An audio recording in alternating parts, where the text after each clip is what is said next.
Mr. Johannes Koku Nyagbrodro. He's Executive Chairman, Center for Africa Development and Progress. Good morning to you, sir. How are you? Did I butcher your name? It's Nyabro what? Nyagbrodro. Oh, okay. What does it mean? Um, Every names have, like, what does it mean? Yeah, in vernacular, Okay. something like when you say something and it's not worth hearing to me, I say you said it for saying sake. So it's like Ogbledru. You just said it for saying sake. So I will not bother my mind on. I see. Good to have you here. Thank you. Right. Then, of course, I have here Confidence Akaponi. I love that name, Confidence. How are you? I'm doing well, and yourself? I'm also fine. Thank you so much for asking. To be here. Yeah. And then I have Dr. Evie Brown, CPC chairperson. Good to have you here, sir. The CPC is the planning committee chair. Oh, okay. Okay. Yeah. All right. Good to have you here. Thank you. Right, let's start off our conversation. I'll start off with you, Confidence. Let's talk about violence, electoral violence here in Ghana. What do you think are the main causes of electoral violence here in Ghana? Right. Thank you. Electoral violence in Ghana dated far back, especially when we take the Fourth Republic into consideration since 1992. And these are mainly caused by the political parties. Now, there are various factors that contribute to that. Okay, can you let us in on some of them? One is political polarization of issues. You see, when there's a deep division between the political parties on issues that concern the electoral processes. Yeah. For instance, when you look at our political landscape recently, or for, let me say 2024, issues of the electoral voter register and all those issues with the Electoral Commission.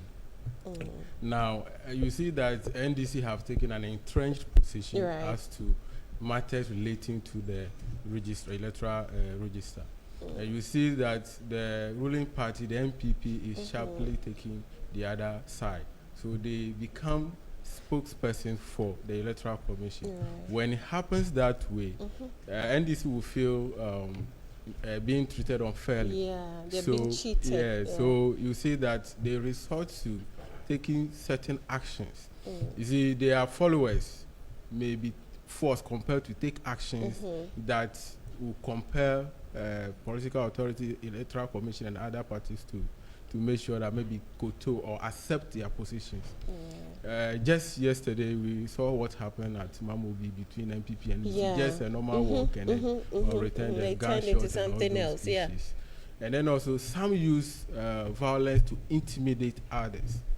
Okay, because if this is your stronghold, or they believe this is your stronghold, and they want to suppress voter turnout, what they do is that to cause violence over there. So a lot of people will be scared. So they will not come out to vote. In that case, the winning political power is by numbers. If a percentage of your voter turnout goes down, your voters did not vote, and your opponents get their the numbers in their strongholds, it projects their percentage above your own. So they do us that just to intimidate people, the ordinary Ghanaians, from coming out to vote for their parties.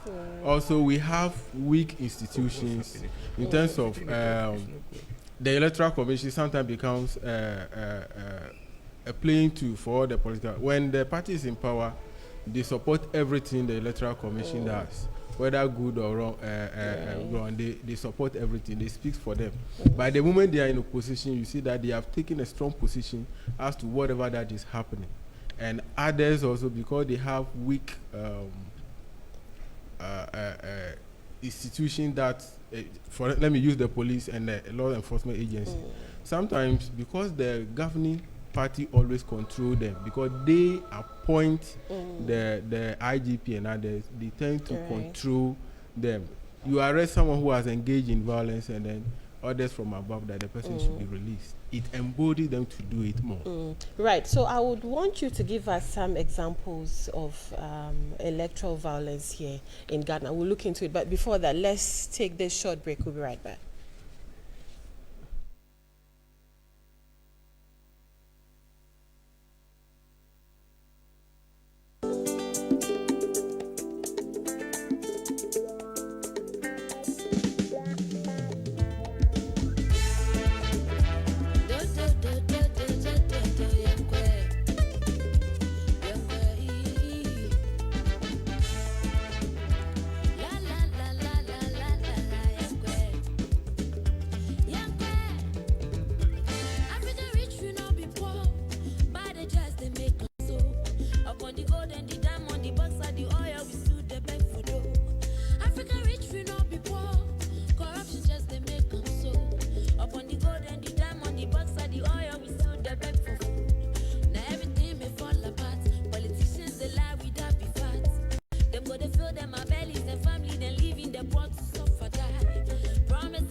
Right, welcome back. If you just tuned in, this is a key issue segment of the Breakfast Live Show. My name is Lebenea Brokat. Today on the show, we're having a conversation on championing peaceful elections, the role of all Ghanaians. I have here with me Mr. Johannes Kwaku Nyagbro-Duro. He's Executive Chairman, Center for Africa Development and Progress. And then, of course, Confidence Akponi is also here with us.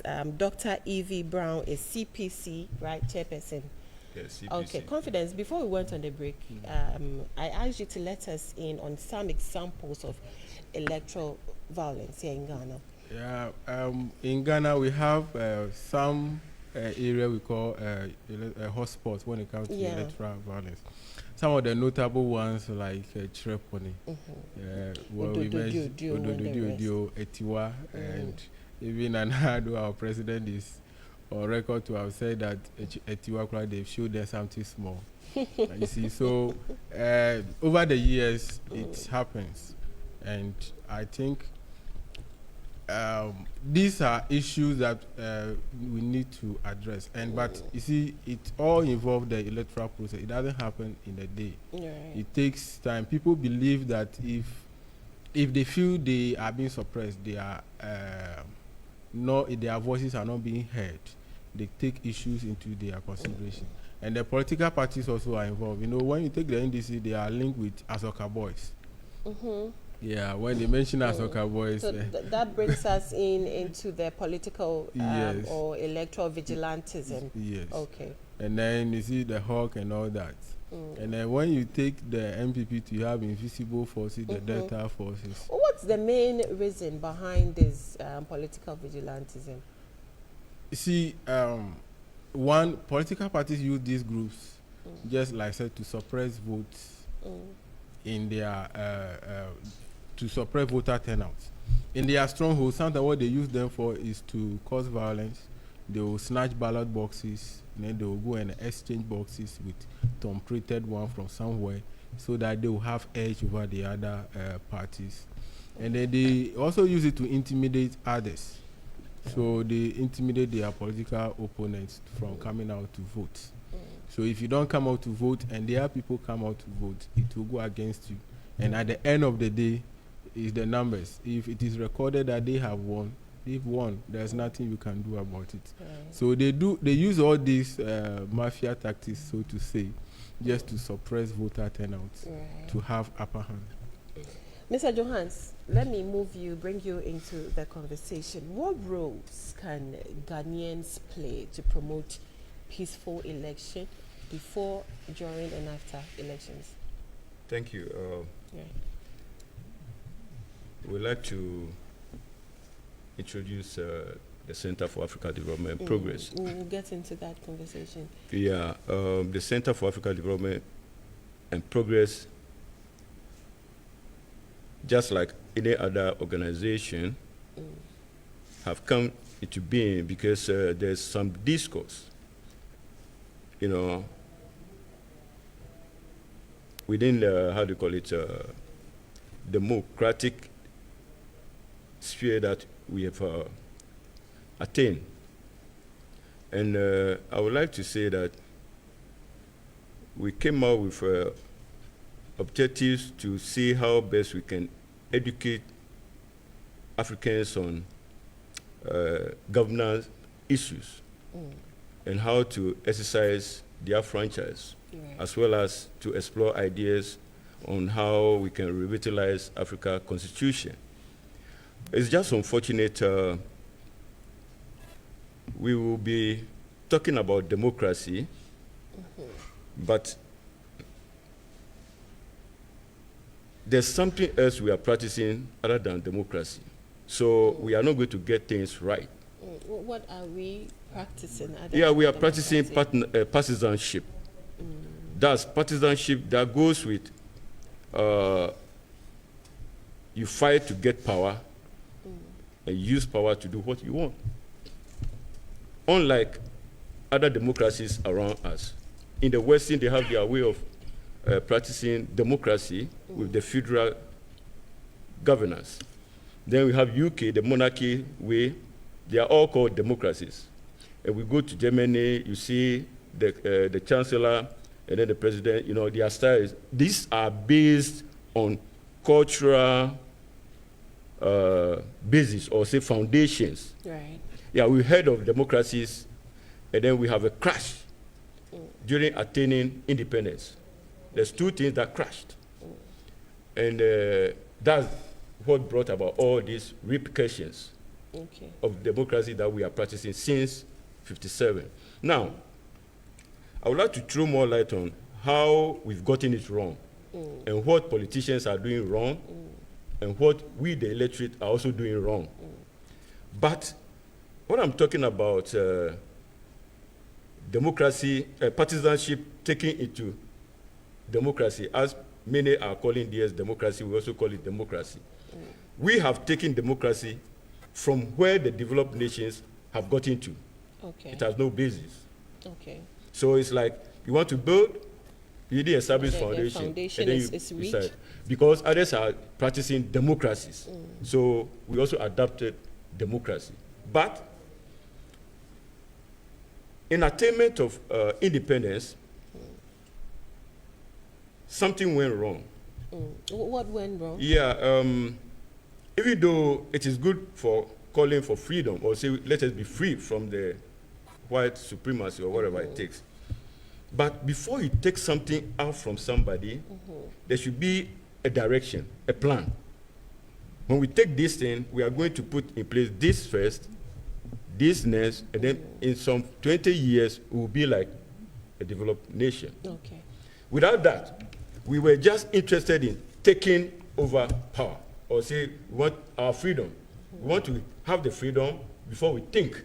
And that's our mistake. We don't plan before we do things. National development plan. And so in this case, when we have this put in place, we will know that we are going to inculcate our cultural foundation to establish, or say to build the democracy we wanted to. But now that we fought to attain independence, quickly we adapt democracy without any planned outline. Why? Because we mix ourselves with democracies around. We wanted to practice Western, American style. We want to practice UK and whatever. Why? We started with American style, but we are not federal state. We are a unitary state. They are practicing federal governance. And then quickly, when this thing happened, it came to a time in Ghana, we had wanted to practice the monarchy style. So we had a prime minister during Bozier's time, and we have a ceremonial president. You see, it's like we don't know what we are doing with ourselves. And these are the repercussions of the many wrongs about our democracy. And these are the reasons why we have intervened with this organization to help us redefine democracy by redefining leadership. Then we redefine education. But I think when we redefine education, it will affect all these wrongs in the system. Right. Yeah, so saying this, I would like to say that what is happening democratically is no wonder to some of us. It's because of the seed we planted is what we are reaping. And we have to be very cautious of what we do. Right. We can't say we want peace. We are not just advocating for peace during, before, during, and after election. We cannot just go in for that. We wanted to let people know, and this will happen tomorrow in our program. It is like, when we say we want peace, what are the causes of violence? So what roles should Ghanaians play in promoting peace? Yeah, we will promote peace. If we want to promote peace, the roles are just simple. Okay. Everybody should behave him or herself. From atrocious electioneering. Because you cannot say that because we are fighting for peace, anything goes. They can do whatever they like, then we'll fight for peace. No. The first thing, we rather have to prevent that more practices that come during elections. And if we make those who follow blindly, because they are following leaders for their job, because our democracy is based on something. I really finished from there, but I'll come there. I'll come back. It's because our democracy has been perceived a lucrative business for all without leadership skills. That is your view. That's my view. Okay. And because anybody at all can become a leader without leadership skills, irrespective of leadership skills, we have made leadership a lucrative business for all people. We don't consider what skills you need. If you get there, you are going to become wealthy. Right. People look at, you see, we are all doing the wrong things together. The politician wants to go into politics because he needs money. He wants to become wealthy. And you also know that politician is going there and he'll become wealthy. Okay. So what are we implying? We are all thinking the same. Until we start having selfless people who are proactive, visionary, who want to steer the nation into what we are all yearning for. Right. We cannot just say we need peace, so we give chance for any wrong to happen. We should rather first check the wrong and then punish those involved, because I haven't seen anybody punished for any more practices during elections. Right. That means it's part of our democracy, which is wrong. Our democracy is not democracy, it's partisanship. Right. That's why you fight and you get power. Then you do what you want. The few class of people will benefit from that, whilst others will be complaining. Okay, let me bring Dr. Brown into the conversation. You have something Yes, to say. to add to what Mr. Johannes has just said, what I think personally, first and foremost, good morning to all Ghanaians. I want to say that there are a lot of things, as he has just pinpointed some of it. One of the things that I believe Ghanaians should try as much as possible in order to do as part of their roles, their franchise, is that they should get some understanding. Number one, that we don't have any other country apart from this. That this is our country. Right. And this is the only one that we have in terms of if there is anything that goes outside the pathway of peace. I think this should be at the back of the mind of every Ghanaian, that we have only one country. Number two, we should also look at the issue of interest, national interest. This is where patriotism and nationalism comes in. Patriotism is the love that we have in terms of concerning our country. Right.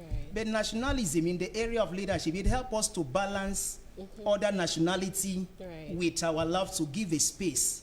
You understand? So we should also keep, like other countries, Ghana first, the interest of the country, Right. the national interest. So these are some of the things that I believe that if Ghanaians can put in place, I think we can have a peaceful election during, before, and after the whole process. Okay. Thank All right. you. So there's a project coming up. Can you let us in on the project? Yeah. In every election year, the Center for African Development and Progress holds The forum, conference? Okay. conference for politicians and other stakeholders Okay. to educate the people on how to exercise their franchise. And we started from 2008 through Okay. 12, 16, 20, and this is our 5th edition. Okay. And we have chosen championing election. The role of all The role Ghanaians. of all What Ghanaians. inspired the team for this year's conference? Yeah, my planning committee chair. will- Okay. All right. will Dr. quickly- Brown, kindly walk us through that. Yeah, What's the thank you. inspiration Thank you behind so it? much. Championing a peaceful election, the role of all Ghanaians. You see, looking at, based on what the chairperson of the organization has just said, we have a lot of things out there, especially when it comes to election period like this. Right. So we now look at it and we sat down, the planning committee, and we now brainstorm, looking at the previous editions of the program. We look at that we were not all that maybe doing well compared to the changes, evolutions that is going on. So we decided in order to improve on what the previous ones that we did. So that is how comes about the topic that we tag championing peaceful elections. There are other programs and activities, dialogue, conversations, and discussions that also tilt towards a peaceful election this year. But we decided in order to at least show a good example to Right. other CSO or maybe other institution that is also doing the same thing or similar thing. So Okay. that is how we come So, about so the when is it championing. happening? The date for the conference, if you can walk us through Yeah. the dates, the venue, Yeah. and some of the keynote speakers as well. Yeah, Mr. we- Johannes, will you pick that Yeah, for me? we slated this to come on, even though in September, but it has been postponed to tomorrow, Tomorrow. Tuesday, Okay. 15th 15th October, of October, right. at ISA in Legon campus. Okay. That's ISA conference hall, and it will be 9 o'clock to 1, between 12:30 and 1 o'clock. It Okay. will be about approximately 3-4 hours Okay. program. Okay. You also asked about some speakers. Yeah, we are expecting some dignitaries, some personalities to grace the occasion. God's willing, by tomorrow at ISA conference room at Legon, University of Ghana.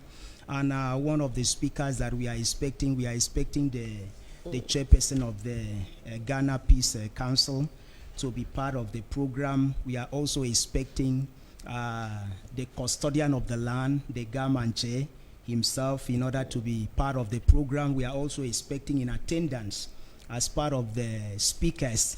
We are expecting the Queen Mother, the president of the Queen Mothers Foundation. We are looking up to have the national chief imam present at that program, because it has to do with both the religious, the first sector, the second, and then. So we have the head of Department of Political Science, the prof himself. He will be part. And then we also have the youth, because looking at election, I think the young people has a part to play much. So we will have a young person sitting at one of the panel in order to discuss, to also talk about the interests of the young people. Do And you we have anything on for the marginalized community? Certainly, when you talk about the vulnerable people, I think all is all inclusive. Under the civil society, we are going to discuss concerning that in terms of the angle of the civil society, because they are the the watchdog, the people that protect the interests of the vulnerables and other people in the society. So we will also have people from different political parties in order to be part, and then other institutions to be part of the panel section for tomorrow's event. Right. Confidence, what should we expect as Ghanaians when we join you in your conference tomorrow? Right. First of all, I would like to say to have a peaceful election is a collective responsibility, not just the role of political actors. Okay. Because down in our communities, individuals or we as the ordinary people, we engage in various activities that does not promote peace. Inflammatory languages, making exciting comments, it doesn't promote peace. So we all have a responsibility to play. So not just looking at the political actors, our leaders. You've just given us your final words. Yes. Okay. So we hope that we will understand that we have a role to play. If I'm looking at you to ensure that there's peace, it means that I also have a role to play. If I don't step on your toes, you will not slap me. Right. So it means that we all have to comport ourselves, do what is civil to ensure that nobody is offended, and especially we want to ensure that nobody engage in lateral malpractices. Do what is right, and everybody will be all right. Okay. All right. Yeah. Mr. Johannes, let me pick your final words. We're wrapping up. Yeah, I would like to urge all Ghanaians to understand one thing about the democracy we have all yearn to practice. Right. And that is democracy. If we understand democracy, it is not organ for wrestling or say fighting. I want to come and help you. Right. I have knowledge, I have wisdom. I want to help this nation so that my people will go to the next level. And so if I come in and I want to vie for leadership, if I say leadership, it cut across from parliamentarian to the presidency. If I come with my package, this is what I'm coming to do for you Ghanaians. Now, election has been done. Even if I have been cheated, and the result says I'm not the one, I'll just say, I thought I was coming to help you. And so you say no, so I leave it. I will never contest, it's me. So I will not agree. When that comes in, it tells you something. Okay. Because I'm forced, I want to be there at all costs. And so I have to challenge those things that have not made me, because I feel I've done my best, that I'm supposed to be the leader. Leader has nothing to do about fighting. You have to understand that you are devoting yourself, your wisdom, your knowledge, everything to attain power and then impact the society. Right. But it's unfortunate we don't have much time, and we'll find some time to come in with how we can redefine leadership. Yes, and democracy. also leadership, other Right. issues that will help us develop. Okay. Dr. Brown, let me pick your final words. Thank you so much. Please, I will inform, I would love to tell all Ghanaians, please, we still have some more elections ahead of us. Don't eat your 2028 from today. Don't allow anything in order to interrupt your 2027. Be very, very watchful. Listen to yourself before you make certain actions. The days are still there for us. That is one. Number two, I will also indulge all of us in order to try to pay the price for peace. Everything has a price. The price for peace is how I can live in peace with myself. Yes. So many people, they don't have this attitude, this what do you call mindset of peace, whereas they are just talking about the peace. So let you yourself, let's start from ourselves individually in order to live in peace within ourselves, in our society, in our family, in our community, and then this will now extend or scale up to the national level. Yeah. The last thing is that, please, let us see how we can tolerate one another. There is no way that we will exempt or we will take away the issue of maybe grievances. But let us see how we can live in terms of in terms of tolerating one another, no matter the costs. It will come, but let us see how we can try as much as possible in order to accommodate the fault and the problems of maybe any other person that will come our way. Tomorrow, all road leads to Issa. Make sure you try as much as possible. The time is 9 a.m. in the morning. Issa Conference Hall at University of Ghana. Try in order to be part of that program, and I promise you, together we will have peace during, before, and after election. Thank you so much. Right, thank you so much, Dr. Brown. I'm glad you mentioned that peace starts with us. Reverend Abraham Lamptey mentioned it as well. Thank you for coming. We wish you well in all your endeavors. We'll be there tomorrow to support you. So this is where we end this morning's conversation. Be an agent of peace. It starts with you. I have been speaking to Mr. Johannes Koku Nyagblo Dro. I keep butchering your name, right? He's Executive Chairman, Center for Africa Development and Progress. And then, of course, I also had here with me Confidence Akponi, and then Dr. Evie Brown is CPC Chairperson. Right. My name is Lebanon. Thank you so much for your time. I'll see you tomorrow. Until then, stay safe and enjoy the rest of our programs.